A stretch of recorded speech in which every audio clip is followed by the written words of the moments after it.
Então, a gente tratou bastante desse assunto, da importância de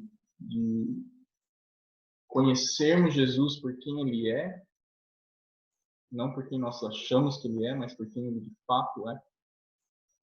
E o nosso compromisso era de a gente começar a fazer uma leitura bíblica com essa intenção de conhecer Jesus através da palavra, né? A palavra de Deus seria uma das maneiras primordiais do Pai revelar o seu Filho para nós, para a gente conhecer Jesus. Então a gente quer ler as Escrituras, ler a palavra com isso em mente e pensar nessa pergunta que Jesus fez para os discípulos e tentar responder essa pergunta que Jesus fez para os discípulos. Quem vocês dizem? Aliás, em Mateus 16, ele fala: quem os homens dizem ser o Filho do Homem? Então, ele já estava dando uma dica, né, de qual era o aspecto da identidade dele que ele queria ressaltar, que ele queria deixar evidente, e que não houvesse dúvidas a respeito desse aspecto da identidade de Jesus. E até mesmo por isso é que ele deu aquele comando de: então não digam para ninguém quem eu sou, porque eles não tinham ainda de fato entendido quem Jesus era. Nós vamos explorar alguns aspectos aí desse texto de Mateus 16 e 17 hoje, mas lembrando que o nosso compromisso era de a gente começar a ler a palavra, começar a ler a Bíblia desde o início e buscar conhecer Jesus desde Gênesis até o Apocalipse, né? A gente não começa a conhecer Jesus no livro de Mateus. Então, isso é muito importante reforçar e ressaltar. A gente não começa a conhecer Jesus a partir do Novo Testamento. Todo mundo ok com isso?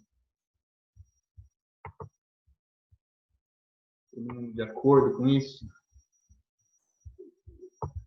Por favor, manifestem-se através do chat aí para a gente poder ir dando sequência e eu acompanhar se vocês estão comigo ou não. Então, a gente não começa, eu vou repetir isso porque esse é um aspecto extremamente importante. Nós não vamos conhecer Jesus, não vamos conseguir conhecer Jesus como de fato Ele é, somente a partir do Novo Testamento. Tá? É possível conhecermos Jesus e pregarmos Jesus através das lentes do Novo Testamento? Claro que é possível e claro que isso é fundamental. Eu estou dizendo é que nós não conheceremos Jesus em sua plenitude somente a partir do Novo Testamento.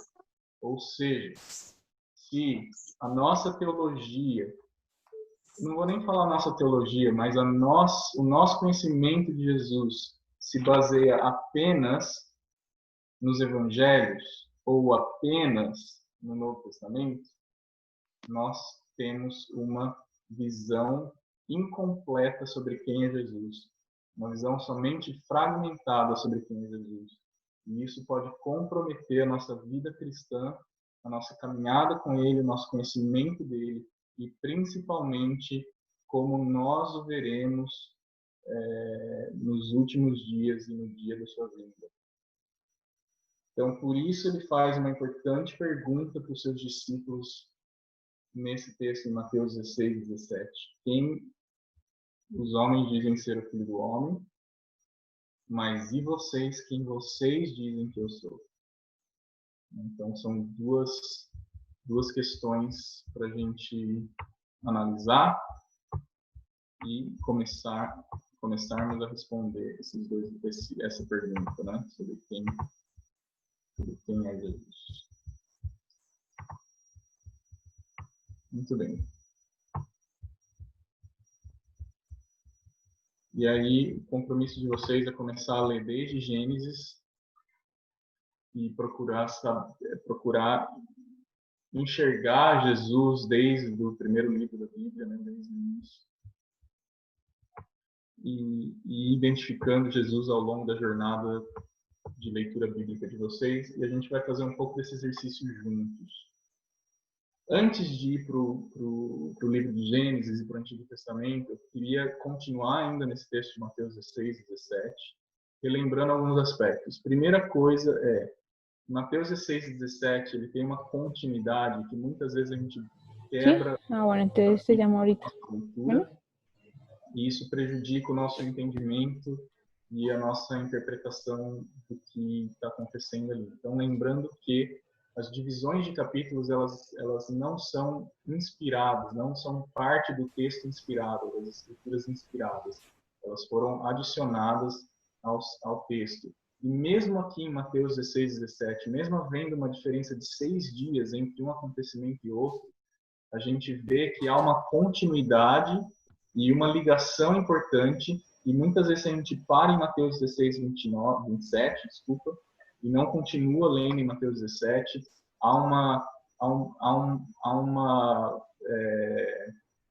como se houvesse uma interrupção do seu entendimento, uma interrupção de uma linha de raciocínio, de uma linha de compreensão que você deveria ter.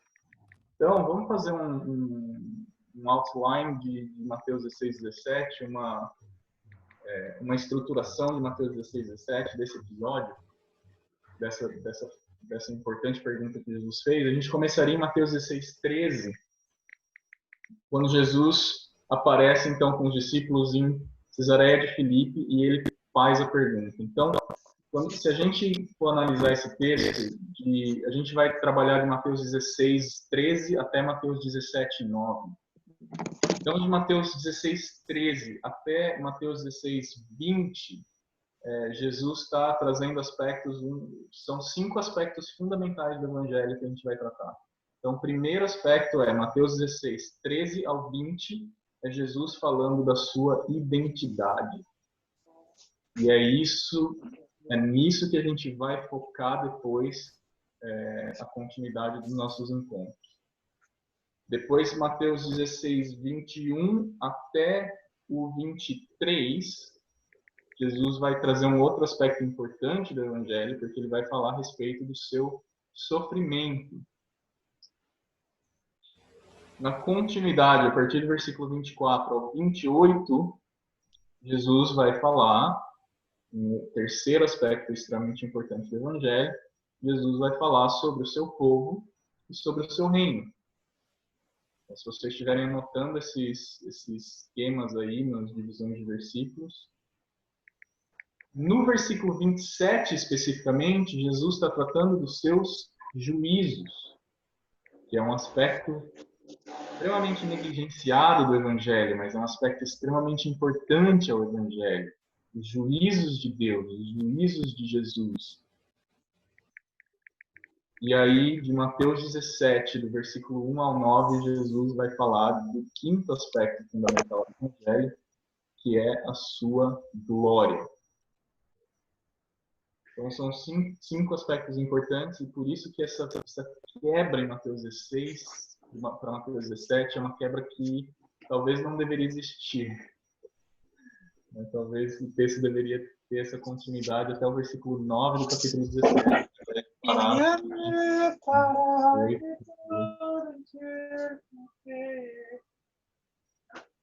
Adriel Rodrigues, estamos ouvindo o seu louvor aí, a sua atenção.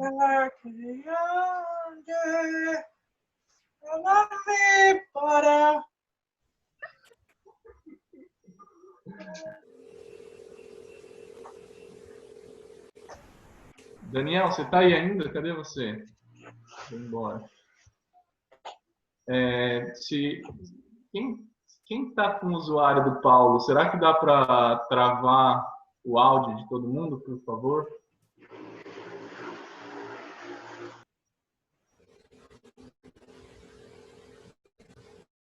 Pai, seu áudio também está vazando aí, já travou, obrigado. Muito bem. Continuando, então. No nosso último encontro, a gente tratou principalmente dessa primeira parte, que era da identidade de Jesus. Então, a gente focou bastante em Mateus 13 a 20, quando Pedro faz aquela afirmação de que Jesus era o Cristo, o Filho do Deus vivo. E a gente viu que que Jesus dá uma resposta para Pedro, deixando claro que Pedro começou a compreender. E aí ele colocou até eu no mudo, mas já eu sei. Então Pedro começou a ter uma compreensão maior de quem era Jesus, mas ainda assim era uma compreensão incompleta, né? Eles viam Jesus como Messias. E se eu perguntar para vocês hoje, quem vocês dizem que é Jesus? Se alguém que nunca conheceu Jesus, que não sabe quem é Jesus, se você fosse falar de Jesus para alguém, e essa pessoa falasse, mas quem é Jesus?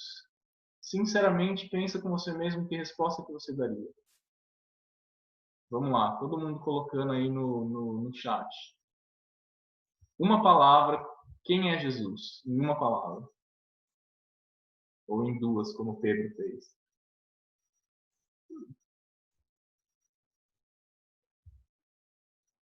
Vamos lá, usem o chat aí, pessoal. Vamos agitar a nossa interação hoje, please.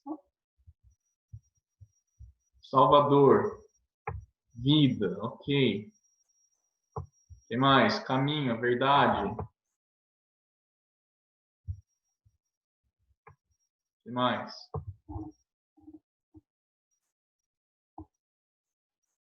Gabi, quando você diz Salvador, só para entender, você quer dizer o Messias? Ok. O que mais? Carne, colocou, Messias, muito bem. Mestre, ok. Ok. Todas essas características que a gente tem listado aí no chat são características verdadeiras a respeito de Jesus. E aí a Anne colocou Deus, muito bem. Filho de Deus, a Débora colocou, muito bem. E o fato, Débora, de Pedro ter colocado Filho do Deus vivo é o que deu a ele a resposta, é o que gerou, vamos dizer assim, a resposta de Jesus para Pedro de falar: você é abençoado, bem-aventurado você é porque você teve uma revelação de Deus, né? Ele é o Filho de Deus. Agora, por que Jesus não quis, por que Jesus não quis ressaltar, vamos dizer assim, a identidade dele como Messias, ou a identidade dele como Filho de Deus, ou a identidade dele como Mestre, a identidade dele como quem mais colocamos aqui, como autor da vida ou como caminho, né? Mas ele quis ressaltar a identidade dele sob um título, e esse título é o título de Filho do Homem. E por que Jesus fez isso? Né? Por que a pergunta dele é: quem vocês dizem ser o Filho do Homem? A resposta já estava na pergunta. Né? Quem é esse Filho do Homem? Né? E quando ele responde para Pedro: você é bem-aventurado porque não foi carne e sangue que te revelou isso, mas foi meu Pai que está no céu. Que ele era o Cristo, Filho de Deus vivo. Então Pedro começou a ter uma revelação de quem Jesus de fato era, além do Messias, além de Cristo. É importante a gente ter em mente que qual é o significado que nós temos de Messias. E por isso que a gente mal interpreta muitas vezes a primeira vinda de Jesus, e a gente acha que Jesus veio prioritariamente como Messias em sua primeira vinda, quando de fato não foi bem esse o aspecto fundamental da primeira vinda de Jesus. Mesmo porque não foi esse o aspecto que ele ressaltou. Então, que a gente precisa começar a olhar para as Escrituras, começar a olhar para os ensinos de Jesus, é o que ele quis falar sobre a identidade dele. Né? E a gente começar a descobrir esses aspectos para a gente entender quem ele quer que a gente proclame que ele é. Né? Como ele quer que a gente proclame o Evangelho, o que ele quer que nós falemos sobre ele. Né? Tanto que logo em seguida a gente vê que quando Jesus começa a falar do sofrimento dele, aquilo era uma concepção, era uma ideia incabível para os discípulos, porque na concepção dos discípulos o Messias não vinha para sofrer. O Messias vinha para quê? Para que os judeus esperavam o Messias? Para que os discípulos esperavam o Messias? para morrer na cruz e salvar dos pecados? Porque essa é a ideia que a gente tem. E aí a gente acha que os judeus entenderam errado.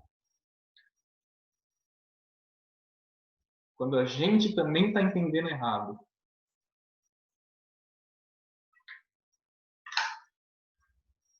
Quem era esse Messias que os discípulos esperavam? Ele vinha para morrer? Conversem comigo aí no chat.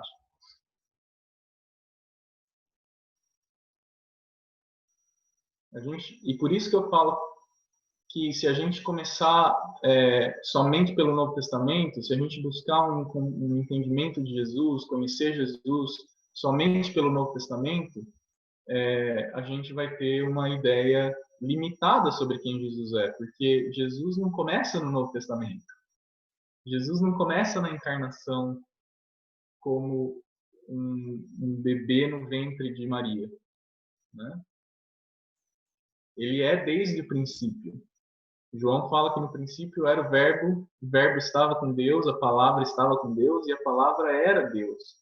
Ele era desde o princípio. Por meio dele todas as coisas foram criadas. Para ele todas as coisas foram criadas. Então, se a gente olhar para a história de Jesus, para a identidade de Jesus somente a partir do Novo Testamento, a gente está perdendo uma grande porção e que coincidentemente é a grande maioria, né, da Bíblia, que é o Antigo Testamento, sobre a identidade de Jesus. Então a gente perde um grande aspecto da identidade de Jesus, quem ele de fato é. Agora a pergunta é: quem é esse Messias que eles estavam esperando? Por que era um absurdo para Pedro quando Jesus falou que o Filho do Homem precisava passar pelo sofrimento e pela morte? Por que isso era uma ideia absurda para Pedro?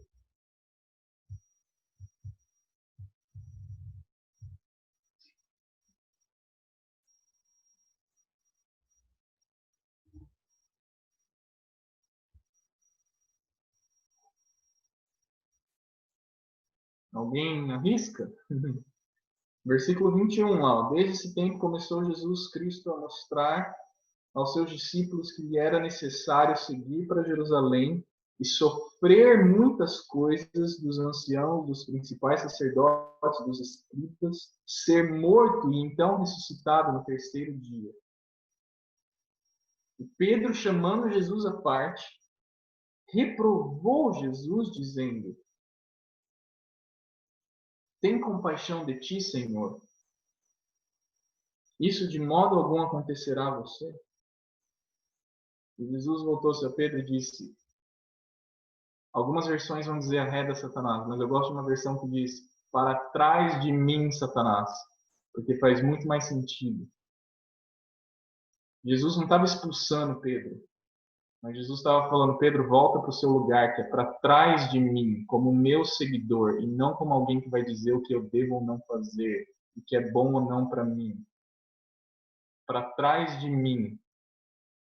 Volta para o seu lugar de seguidor e se submete ao que eu estou dizendo e ensinando. Então, alguns colocaram aqui que para Pedro e para os discípulos era absurdo porque eles esperavam um libertador. E o que eles esperavam que esse libertador faria? Eles esperavam um rei que o libertasse. Talvez porque o Messias podia salvá-lo sem que houvesse sacrifício, já que ele era filho de Deus vivo. Tá, mas por libertar do quê? O que eles estavam querendo?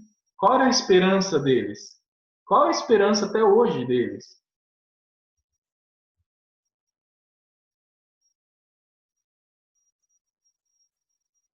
Para que eles querem um Messias? E é importante entender que Jesus, quando ele fala em Mateus 24, a gente estudou isso, ele fala: muitos virão dizendo ser o Cristo. Dizendo ser quem? Dizendo ser Deus? Dizendo ser o Filho de Deus? Não, dizendo ser o Cristo. Né? Ou seja, eles esperavam alguém que fosse libertar Israel do domínio dos impérios das bestas. Naquele momento era do domínio do Império Romano. Eles esperavam alguém que ia estabelecer o reino de Israel e que a partir daquele momento, então, Israel triunfaria e todas as promessas de Deus para Israel e para as nações passariam a ser cumpridas. A expectativa dos discípulos não começa no livro de Mateus. A expectativa dos discípulos começa no livro de Gênesis.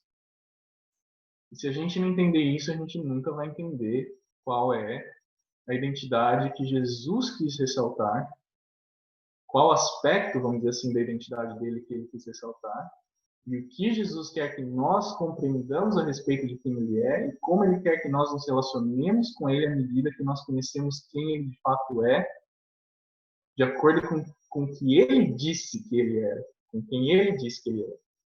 Né? Então, para os discípulos era um absurdo essa ideia de Messias sofrer. Jesus pirou agora. Não tem menor cabimento isso. O Messias não vem para sofrer, o Messias vem. Tanto que depois, mesmo depois de Jesus ressurreto, 40 dias de ensino, qual era a expectativa dos discípulos? Atos, capítulo 6. Senhor, é agora que você vai estabelecer o reino. A expectativa deles era o estabelecimento do reino de Israel. Era o estabelecimento do Messias no trono de Israel para reinar sobre Israel e reinar sobre as nações.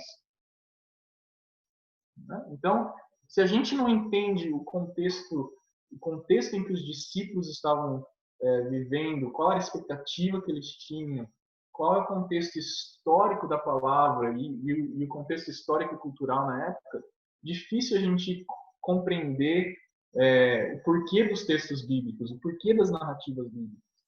Né? E só antes da gente ir aprofundar um pouco nessa resposta de Pedro e a forma como Jesus repreendeu Pedro, uma outra questão importante aí que eu queria trazer à tona para vocês, algo que eu não sabia até pouco tempo atrás,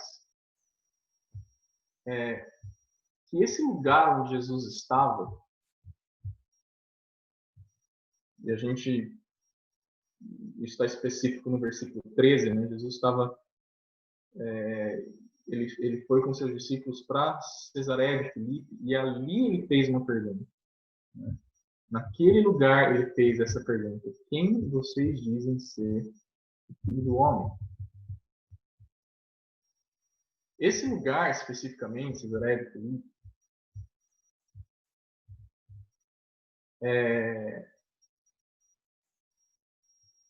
ele fica onde fica o Monte Hermon. E é um lugar que está registrado nos livros históricos de Enoque. Os livros de Enoque não são parte das escrituras inspiradas. Né? Há muito debate em relação à autenticidade do livro de Enoque, etc. Mas, de uma maneira ou de outra, não deixa de ser um registro histórico. E, de acordo com os registros do livro de Enoque, ali, em Cesareia de Filipe, que estava à base do Monte Hermon, é uma montanha que tinha uma história longa e obscura. De acordo com esses registros, foi ali naquele lugar que os filhos de Deus juraram e desceram ali, naquela montanha, para se unirem às filhas dos homens. E a partir daquele relacionamento entre seres celestiais e mulheres, né, humanas, deu origem aos homens valentes que a Bíblia relata, ou os Nephilim, os gigantes daquele tempo. Foi a partir nesse lugar que isso aconteceu, né? Então o registro histórico disso é ali naquele lugar onde Jesus estava falando, fazendo aquela pergunta.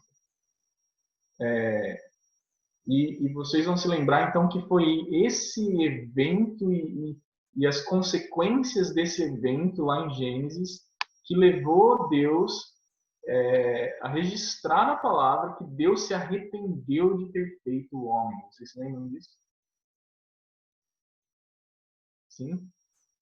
Então, foi por causa daquilo, né, daquela situação toda, que a gente tem um registro de um versículo na Bíblia que fala que Deus se arrependeu de ter feito o homem.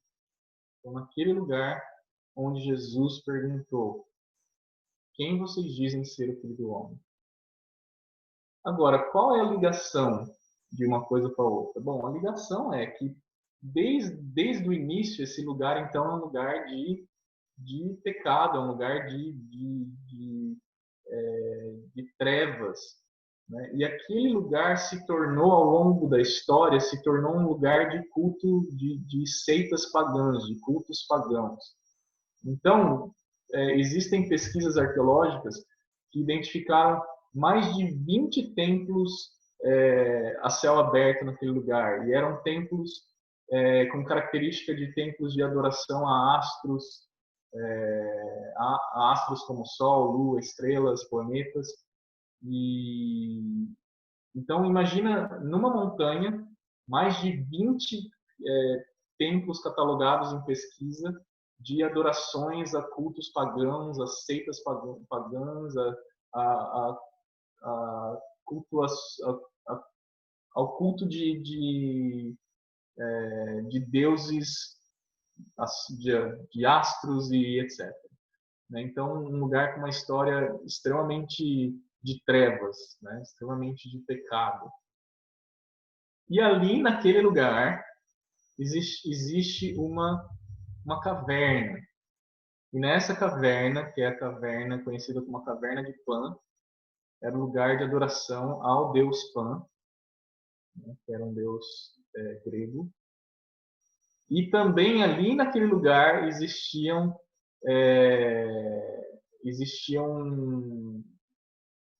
vestígios de adoração a homens, né?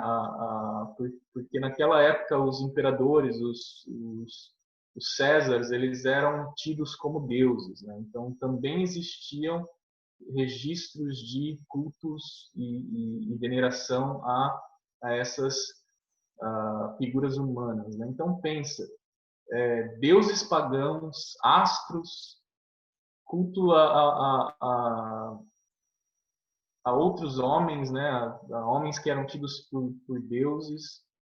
Então era um lugar de constante, vamos dizer, um lugar que representava de fato os reinos das bestas. E naquele lugar, Jesus pergunta: vocês sabem quem eu sou? Vocês sabem quem é o Filho do Homem? E quando ele usa o termo Filho do Homem, é óbvio que ele está fazendo uma referência a Daniel 7, ao Filho do Homem que vai destruir todos os impérios das bestas. Filho do Homem que vai destruir todo o império das trevas desse lugar e de todos os lugares. Naquele lugar, essa caverna obscura que tinha naquele lugar, ela era conhecida como as portas do inferno.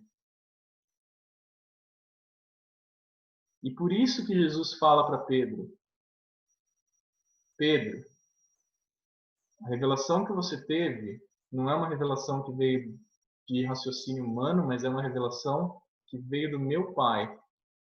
E sobre essa pedra eu edificarei a minha comunidade, a minha eclésia. E as portas do inferno, ou seja, nem mesmo esse lugar onde é conhecido como as portas do inferno, não prevalecerão. Nenhum império das bestas pode prevalecer a essa pedra que a gente comentou na nossa última aula, que era uma referência àquela pedra cortada sem o auxílio de mãos em Daniel 2, e que ela vem e destrói, ela atinge os pés daquela estátua e destrói todos os impérios das bestas. Então, Jesus está declarando ali, naquele lugar especificamente, eu sou o Filho do Homem, eu sou a pedra que Daniel interpretou no sonho de Nabucodonosor. Eu sou o Filho do Homem de Daniel 7, que vem para julgar e destruir as bestas e estabelecer o reino. Esse sou eu, esse é o aspecto da minha identidade que eu quero que vocês tenham em mente. Então, por que Jesus levou os discípulos a esse centro de culto pagão, esse centro de trevas, onde havia caverna com o nome de portas do inferno? Né? Para questionar eles se eles haviam compreendido ou não a identidade de Jesus, quem ele era. Se não para fazer uma afirmação categórica, vívida, de que ele era o Filho do Homem, aquele que destruiria os impérios das bestas, os domínios das bestas. Fossem deuses, né? Fossem outros deuses, fossem outros imperadores. Né? Então, Jesus deixa isso claro quando ele fala: as portas do inferno não prevalecerão sobre mim, sobre essa pedra. Lembrando que ele não estava se referindo a Pedro, ele estava se referindo à revelação de Pedro.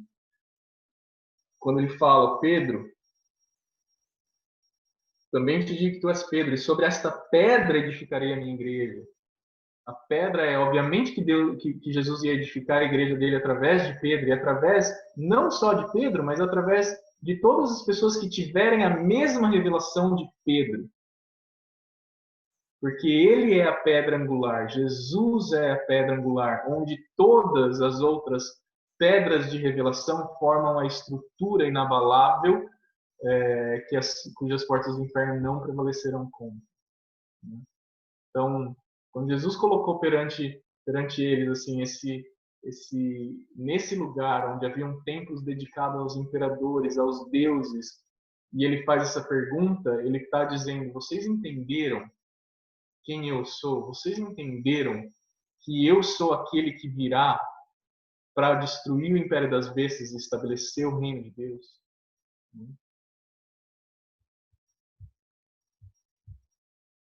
Dúvidas até aqui? Estamos juntos? Comentem aí no chat. Agora, um aspecto importante é que normalmente a gente julga Pedro, a gente julga inclusive os judeus daquela época, né? As pessoas ali que de alguma forma ou de outra rejeitaram Jesus e rejeitaram sua identidade.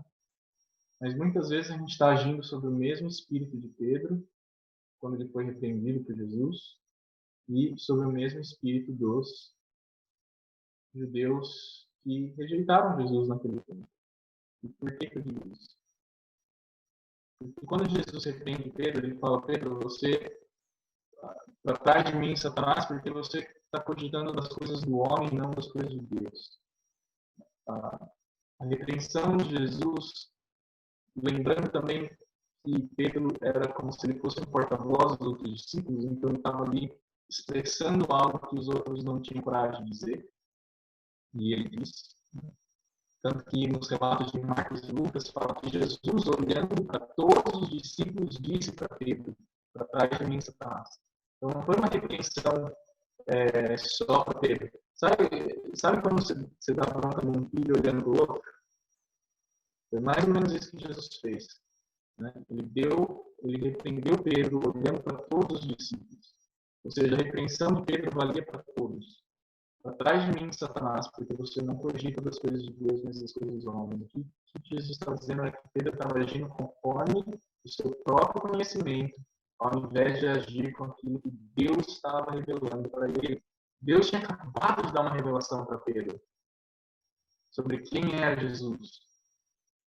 E aí, momentos mais tarde, né, talvez alguns minutos ou até segundos mais tarde, Pedro fala: não, Jesus, espera aí, que história é essa de sofrimento, morte, ressurreição? Tá maluco, vem cá. Isso não vai te acontecer. Você é o cara. Né? Então, quando a gente começa a agir e a pensar e a considerar mais aquilo que a gente pensa sobre Jesus do que aquilo que Deus revela sobre Jesus, aí mora o perigo. Então, esse é um teste fundamental e todos nós vamos passar por esse teste, devemos passar por esse teste. Então, a questão é, nós vamos nos sujeitar à revelação de Deus ou à nossa própria avaliação de como é a revelação de Deus. A gente vai aceitar a revelação de Deus e se sujeitar a ela, ou a gente tem uma revelação, a gente acha que a gente tem uma revelação de Deus, de acordo com o nosso próprio raciocínio humano, e a gente pensa que Deus tem que se encaixar naquilo que a gente pensa sobre ele. E aí, se a gente for considerar essa questão, eu comentei isso por cima no nosso último encontro, então é basicamente essa mesma situação que Eva enfrentou no jardim quando ela foi tentada pela serpente. Ou seja, o fruto que ela viu na árvore do conhecimento do bem e do mal parecia bom. Mas o que Deus tinha falado? Não comeis. Porque quando você comer, você vai morrer. Só que quando ela olhou para o fruto, ela viu que o fruto era bom. A Bíblia não fala que a árvore era feia, que o fruto tinha espinho e que por isso não era para comer. E parecia venenoso. Não. O fruto era bom, era desejável. E aí o que começou a acontecer na cabeça de Eva provavelmente foi: ela deixou de contemplar aquilo que Deus havia dito e começou a contemplar as possibilidades de acordo com o próprio raciocínio dela. Então a gente vê isso em Gênesis 3 e mesmo tipo de raciocínio na vida de Pedro aqui nesse momento, e que é muitas vezes a forma como a gente pensa, a forma como a gente vê Jesus, a forma como a gente vê Deus. Então Eva pecou por quê? Porque ela colocou a confiança dela mais naquilo que ela estava percebendo para ela mesma. E qual era a percepção dela para ela mesma? O fruto é bom, é agradável, é desejável. Então ela começou a confiar mais no que ela percebia, no que Deus tinha revelado. E é importante a gente entender, então, que o Evangelho vai requerer de nós que a gente coloque a nossa confiança naquilo que Deus revelou, mais do que naquilo que a gente consegue compreender. E por isso que a fé cristã, por isso que o cristianismo, vamos dizer assim, ou a religião cristã, é baseado em fé. Porque se fosse possível de explicar todas as coisas, eu não precisava crer. Eu não preciso crer em algo que tem explicação. Eu não preciso ter fé em algo que tem explicação. Se está explicitamente explicado para mim, e 100% compreensível, para que eu preciso ter fé? Então, o cristianismo, a religião cristã, é baseada totalmente na fé. E muitas vezes algo que, para o raciocínio lógico humano, é uma questão totalmente ilógica, irracional. Concorda com o que eu estou falando?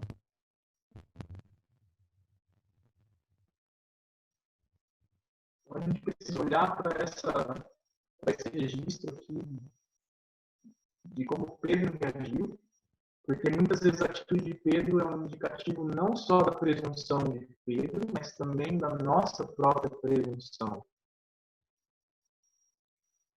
Peraí, como assim? Jesus vai exterminar 1/3 da população da Terra, vai ser exterminado, vai ter um selo, é isso mesmo? Como assim? Daniel fala que os santos vão ser entregues nas mãos da besta e a besta vai prevalecer contra eles? Como assim? É isso mesmo? É Jesus mesmo que está fazendo isso?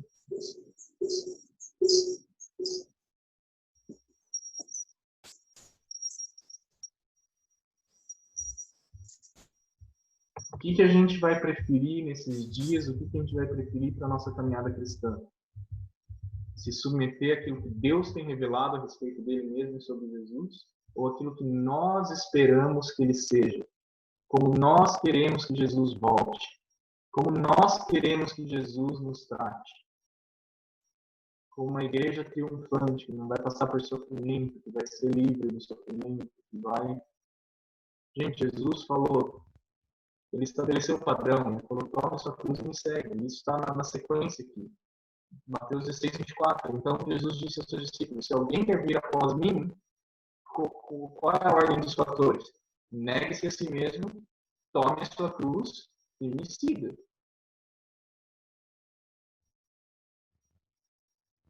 Seguir Jesus não é assim, deixa eu seguir os ensinamentos de Jesus. Seguir é óbvio que quer dizer isso também, mas seguir Jesus significa, ele está falando, siga-me, sigam os passos que eu dei. Vocês vão seguir pelos mesmos passos que eu andei, pelos mesmos caminhos que eu andei. O caminho de Jesus foi um caminho na Terra, foi um caminho de vitória? Ou foi um caminho de vitória através da morte? E veja, não estou aqui defendendo um evangelho de sofrimento ou uma tortura cristã, nada disso. Mas focando naquilo que Jesus tem dito aqui, naquilo como a gente muitas vezes é ensinado ou como muitas vezes a gente deixa de perceber aspectos importantes da identidade de Jesus, do Evangelho de Jesus, da mensagem de Jesus, porque a gente cria expectativas baseadas no nosso próprio conhecimento, no nosso próprio desejo, no nosso coração. Então, sempre que a gente tenta definir Jesus de acordo com aquilo que a gente entende por nós mesmos, a gente está fazendo igual Pedro. A gente está se colocando no lugar de mestre e fazendo de Jesus o nosso discípulo. Então, qual é o nosso lugar? A gente corre o risco de Jesus falar para nós, para trás de mim, Satanás. E é importante a gente pensar que existem muitas opiniões dentro da igreja sobre quem Jesus é, o que ele vai fazer, quando ele vai voltar, por que ele vai voltar, o que vai acontecer na volta de Jesus. Existem muitas opiniões na igreja que elas estão totalmente desalinhadas com o que a Bíblia diz. E a gente precisa começar a olhar para isso, a gente precisa começar a prestar atenção nisso. E a gente não pode evitar aquilo que Deus já revelou. Então, se Deus revelou que vai haver juízo, se Deus revelou que vai haver o aspecto do sofrimento na caminhada, na jornada cristã, como que a gente pode negligenciar esses aspectos do Evangelho? Escondendo atrás das nossas próprias interpretações ou de um ou outro versículo pensado da Bíblia. Não é? Tudo posso naquele que me fortalece. Opa, gostei desse versículo, deixa eu ver em cima dele. Qual foi o contexto desse versículo? Tudo posso naquele que me fortalece?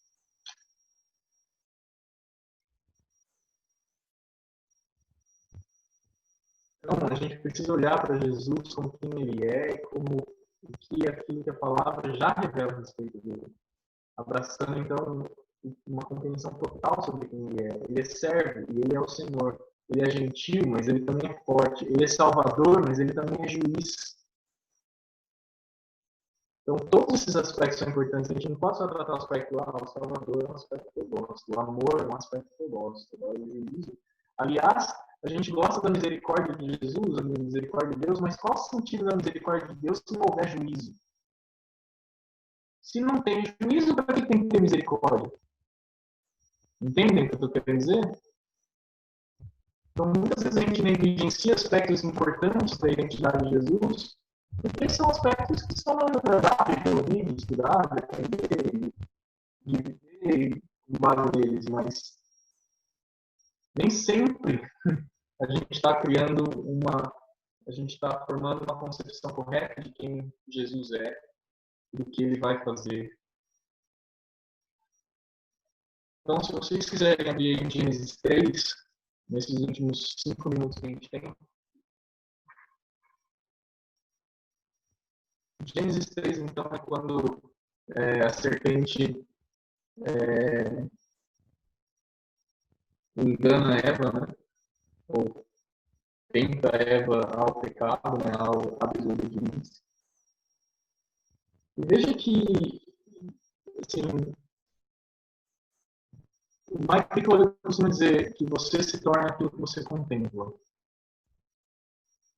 Ou seja, se a gente gastar a maior parte da nossa vida contemplando Jesus, nós vamos nos tornar como Jesus. Agora, se a gente passa a maior parte da nossa vida contemplando o Bolsonaro, a gente vai se tornar como o Bolsonaro. Se a gente passa a maior parte da nossa vida contemplando algum cantor famoso da nossa preferência, a gente vai se tornar aquele cantor famoso.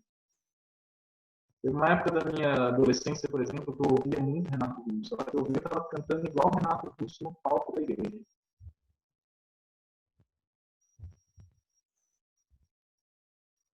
A gente se torna aquilo que a gente contempla. O que nós temos contemplado. Para mim isso é relevante porque Eva começou a contemplar, ela parou de contemplar por um instante a revelação de Deus do que era bom e do que era mal, e começou a contemplar aquela árvore, aquele fruto, aquele momento, e ela começou a alimentar aquilo e ela se tornou aquilo que ela contemplou.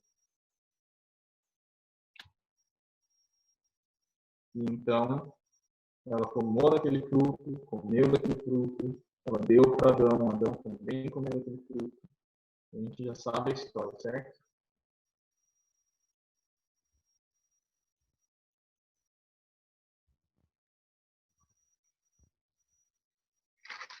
Agora, por que Gênesis 3 é muito importante para a gente começar a entender a identidade de Jesus?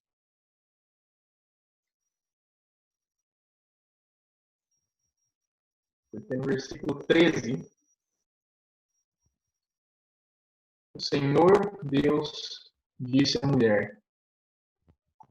Toda vez que na sua Bíblia aparecer a palavra Senhor, com todas as letras em maiúscula, todas as letras maiúsculas, o que quer dizer?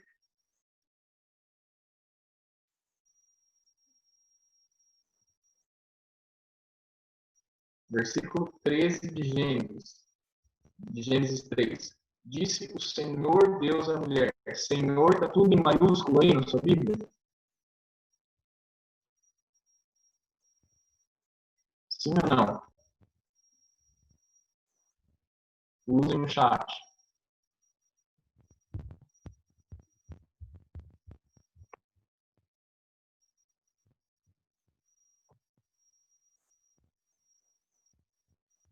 Vamos lá, gente. Rapidão. Sim, ótimo. Então está escrito Senhor. Assim, certo? Igual eu mandei no chat para você. Tudo em maiúsculo. O que isso quer dizer? Por que está escrito tudo em maiúsculo?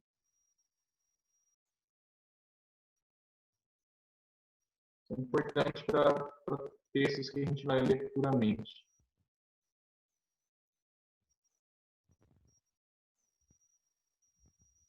Toda vez que está escrito Senhor, tudo em maiúsculo na sua Bíblia, você pode entender como Jeová.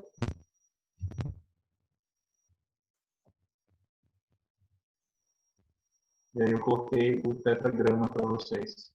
Tá?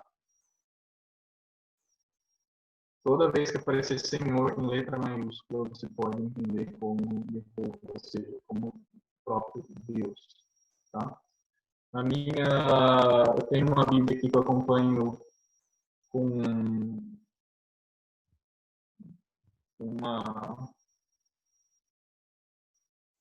uma versão que respeita mais alguns termos originais no hebraico, no aramaico, etc. E sempre que essa palavra Senhor com letra maiúscula, essa minha Bíblia aqui mostra como Adonai, tá? Que era a forma como eles passaram a chamar o Senhor. Ou seja, Adonai é a mesma palavra para Senhor. Mas por que eles começaram a chamar de Senhor? Porque essa pronúncia, existem vários estudos sobre isso, depois vocês quiserem se aprofundar, mas perdeu-se um pouco dessa pronúncia do nome correto de Deus, esse tetragrama que seria YHWH, que a gente lê como Jeová, ou como Jeová, ou como, sei lá, Jeová, basicamente, né? Seria o nome em português. Então, toda vez que vocês virem a palavra Senhor em letra maiúscula na Bíblia de vocês, é Deus. Então, disse o Senhor Deus à mulher. Versículo 13. Que é isso que fizeste? Respondeu a mulher, a serpente me enganou e eu comi.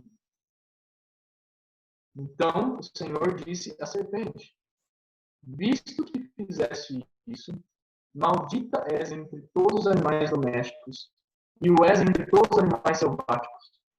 Rastejarás sobre o teu ventre e comerás pó todos os dias da sua vida. Então o Senhor amaldiçoou a serpente.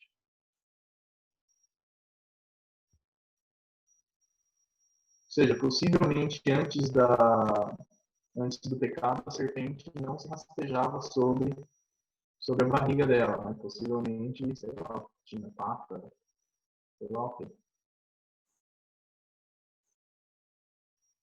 Mas, anyways, isso é só uma curiosidade. O Senhor amaldiçoou a serpente. E aí no versículo 15 ele fala, porém inimizade entre ti e a mulher, entre a tua descendência e o seu descendente. Porém inimizade entre ti, serpente, Satanás, e a mulher. Entre a tua descendência, serpente, e o seu descendente. Veja o seu descendente na mulher. Quando ele está falando da mulher. Ele não está falando os seus descendentes. Porém, amizade entre ti, entre o teu descendente, entre a sua descendência, serpente, e o descendente dela, da mulher. Este te ferirá a cabeça, e tu lhe ferirás o calcanhar. A palavra desse ferirá é basicamente esmagar. Algumas versões vão falar isso. Este esmagará a tua cabeça e você ferirá o calcanhar dele. Quem é esse que vai esmagar a cabeça da serpente?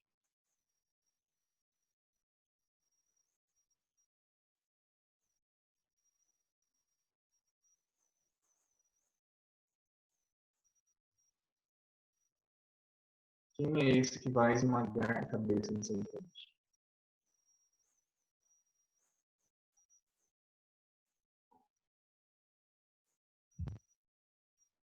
Todos concordam que esse é Jesus? Esse descendente é Jesus?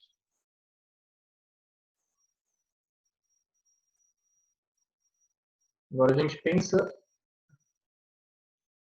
que pensar, porque muitas vezes a gente acha que o pecado de Adão e Eva foi um pecado de rebelião, que eles se rebelaram contra Deus e que eles odiavam Deus depois do pecado.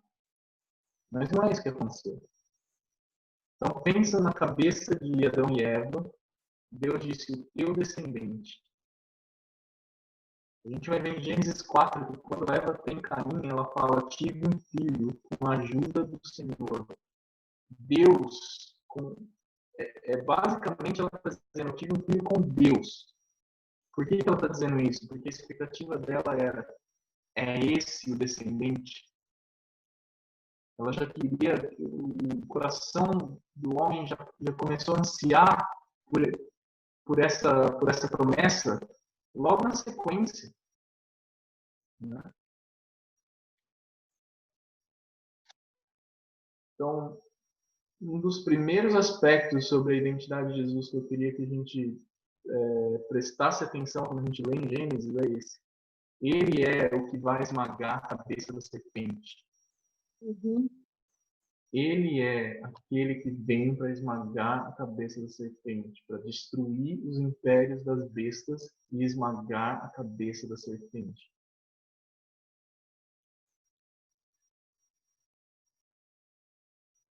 Muito bem. Nosso tempo está esgotado por hoje. Mas esse é só o começo da nossa jornada de encontrar Jesus no Antigo Testamento e encontrar Jesus entendendo quem ele é, da forma como ele quis se revelar, não da forma como a gente acha que ele deve ser, ou como a gente acha que ele se revelou. É importante a gente entender que Jesus foi morto e crucificado por causa de uma afirmação que ele fez. E essa afirmação não foi: eu sou o Messias. Essa afirmação não foi: eu sou o Filho de Deus. Essa afirmação não foi: eu sou o Rei de Israel. Essa afirmação não foi: eu sou o Salvador. A afirmação que Jesus fez e que levou o sumo sacerdote a acusá-lo de blasfêmia e a pedir a sentença de morte foi: ele disse, eu sou o Filho do Homem. Foi por causa dessa frase que Jesus sofreu e morreu naquela cruz. Foi por causa dessa afirmação. Foi por causa dessa frase. Se Jesus morreu sobre essa afirmação, a gente precisa entender melhor o que esse título quer dizer. Uhum. Por que esse título era tão importante para ele? E por que esse título levou ele a sofrer e a morrer na cruz? Então ser exaltado, ressuscitado e exaltado. Existem muitos outros aspectos que a gente ainda não tratou nesse texto de Mateus 16, 17. Então, vocês vão ver, por exemplo, que Mateus 17 é basicamente uma amostra de Jesus sobre a identidade dele. O que ele está mostrando ali quando ele é transfigurado e glorificado na presença dos 3 discípulos que subiram com o monte, ele está basicamente mostrando: esse sou eu, e ele sai dali falando: não fala para ninguém. É a primeira vez que a gente vê Jesus falando para eles não falarem para ninguém sobre aquele tipo de revelação, porque aquela era a revelação dele como Filho do Homem. E ele fala para Pedro, Tiago e João: não falem para ninguém até que o Filho do Homem seja ressurreto. Então, a gente vai depois dar uma olhada nesses aspectos também. Agora, comece a prestar atenção em todas as vezes que essa palavra Senhor em letra maiúscula aparece no Bíblia. Porque nem sempre, ela está se referindo ao Pai. E isso é um aspecto extremamente importante para a gente entender a verdadeira, real, genuína identidade de Jesus. Não só como Messias, não só como Salvador, como Rei, mas como Deus. Como Deus. Então, comecem a prestar atenção quando vocês... Gênesis é extremamente recheado dessas palavras, dessa palavra em letras maiúsculas, né, de Senhor em letras maiúsculas, ou Jeová, ou Jeová. E aí comecem a grifar essas palavras todas as vezes que elas aparecem e a entender quem é o sujeito daquele texto. Comece a estruturar uma interpretaçãozinha de texto aí. E quem é o sujeito quando fala que o Senhor, Jeová, quem é o sujeito que estava falando antes? E agora aparece como Jeová. A gente vai ver que muitas vezes não está se referindo ao Pai, mas ao próprio Jesus. Muito bem. Perguntas, dúvidas, comentários sobre o nosso encontro de hoje, sobre o nosso tema de hoje?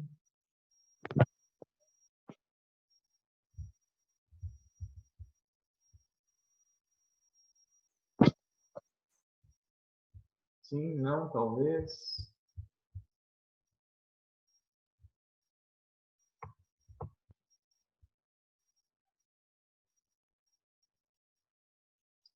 Então, eu vou... Gabi, você está aí?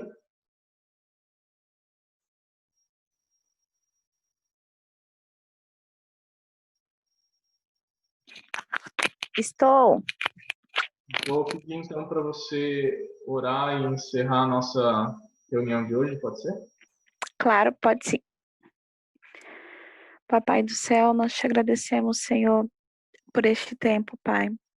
Por este tempo de ensino, Senhor Pai, por este tempo de conhecimento. Papai do céu, obrigada, Senhor Pai, pelas pessoas que se dispuseram a estar aqui presentes, Pai. Que nós possamos estender esse estudo, Senhor Pai, e nos aprofundar cada vez mais, Senhor Pai, em Tua palavra, Senhor Pai. Que esse desejo, Senhor Pai, seja despertado em nossos corações, Pai, de te conhecer, Senhor Pai, e ter a Tua palavra revelada a nós, Senhor. Peço para que o Senhor abra o nosso entendimento, para que tudo que nós aprendemos aqui, Senhor Pai, seja passado para outras pessoas, ó Pai, e seja, Senhor, alcançado, Senhor Pai, outros corações, Senhor. Te agradecemos pela vida do Vitor, sua esposa e família, Senhor, por estarem dispostos, Senhor Pai, a nos abençoar, meu Pai, com aquilo que eles aprendem contigo, Senhor. Te agradecemos pela nossa família CTF, pelos visitantes, Pai, e que nós possamos estar aqui reunidos, Senhor, na próxima aula, Senhor, para aprender ainda mais sobre o Senhor, sobre a Tua palavra, Senhor Pai, e sobre aquilo que o Senhor tem a nos revelar, Pai. Obrigada por este tempo, Senhor. É o que te pedimos e já te agradecemos em nome de Jesus. Amém. Amém. Amém. Obrigado.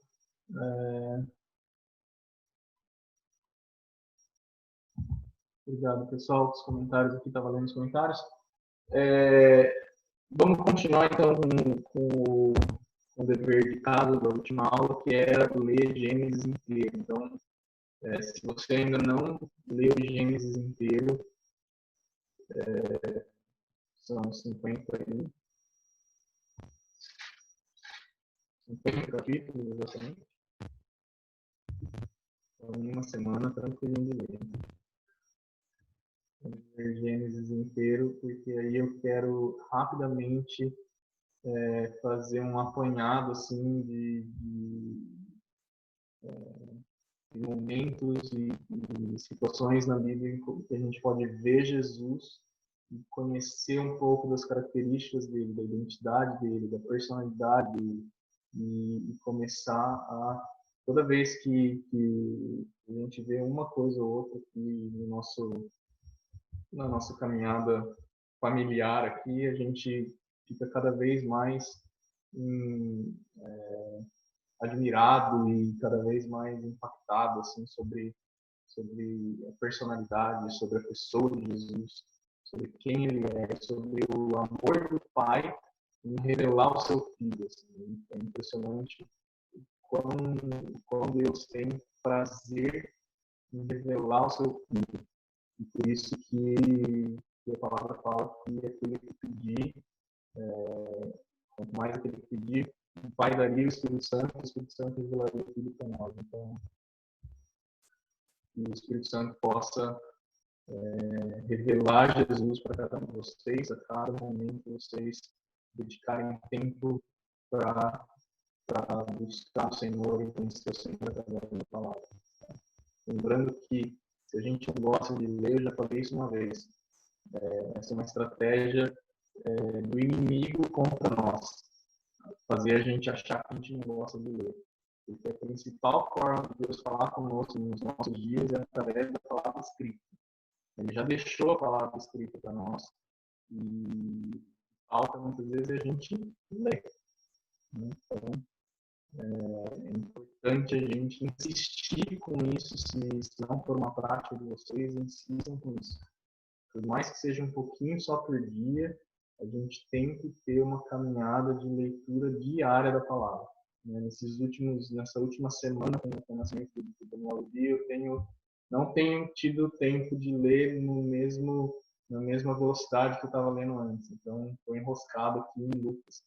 Eu estava achando que até julho eu já ia terminar, já está em Apocalipse, mas estou enroscado em Lucas. Só que mesmo assim eu estou lendo um capítulozinho por dia, pelo menos. Então, eu não deixo passar sem a leitura, porque é uma coisa que é incrível. Assim, você ficar um dia sem ler, no outro você já também acha que pode ficar sem ler, daí no outro também, no outro também, você vê, você está sem ler o livro mais tempão. Então, não deixem o inimigo roubar esse tempo de vocês. Que seja um capítulo por dia, até vocês irem pegando esse ritmo e o gosto para lerem 10, 15 por dia. Então, vamos que vamos, leiam Gênesis inteiro e prestem atenção em todas as vezes que aparece a palavra Senhor. Quem é o sujeito do texto? A quem essa palavra está se referindo. Tá bom? Beleza? Então é isso por hoje. Muito obrigado pela participação de todos vocês. Uma boa noite, boa semana. E a gente se vê terça-feira que vem. Amém. Deus abençoe vocês. Amém. Amém.